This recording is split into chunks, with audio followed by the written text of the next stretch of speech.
And you know, I don't know where to inject this, but my professional life has been fraught with coincidences that are almost beyond belief.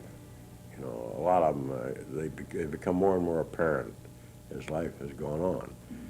And what the source of these coincidences is pretty hard to describe. But I do admit that with some pride that very early in the game, I went down to the old cathedral and got on my knees and asked for some help.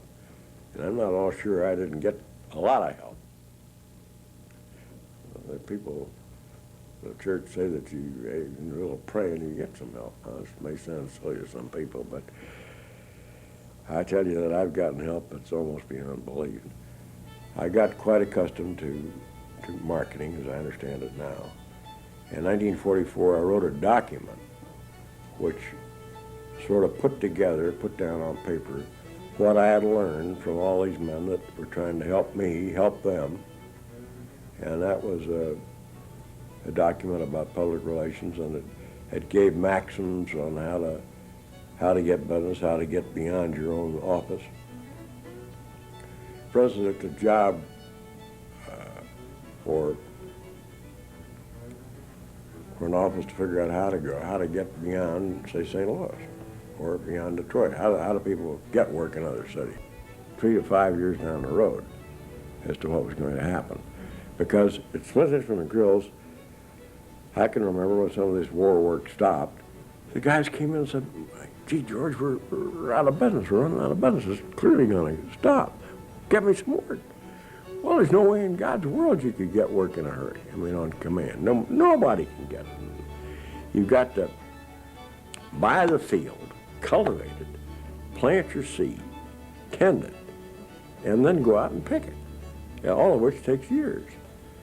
So that's a sort of a description of the way I like to describe things, but that's very true in architectural practice. So if people aren't tending the fields in new business, there's no way in the world you're going to go out and pick a crop, because there's no crop there to pick.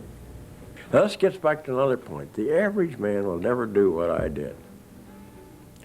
And I think that I'm a total unusual person, or a freak, or of nature, or whatever you want to call it. That I took my kicks out of getting a job, and I didn't care whether I did it or not. Now, from childhood on, or young manhood, I did work in school even, but I had 3 people working with me. I had my father, the professor, and my uncle.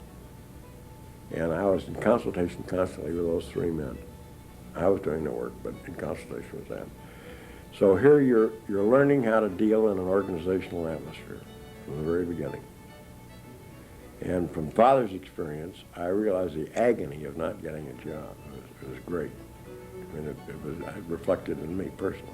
I suffered on account of it. Not seriously, you know, you weren't shot or wounded or anything of that sort, but you were embarrassed and you weren't able to keep up with your friends, and because there wasn't enough money coming in and that sort of thing. But I realized that getting a job was a very exciting experience. And I like to drag the job in, throw it on the floor, and then walk on. And what I did was assemble the people to do the job. Now, a lot of people don't really think that Hellmuth is a salesman. Hellmuth is maybe a salesman, but he also is an assembler of men who are capable of doing first-class work.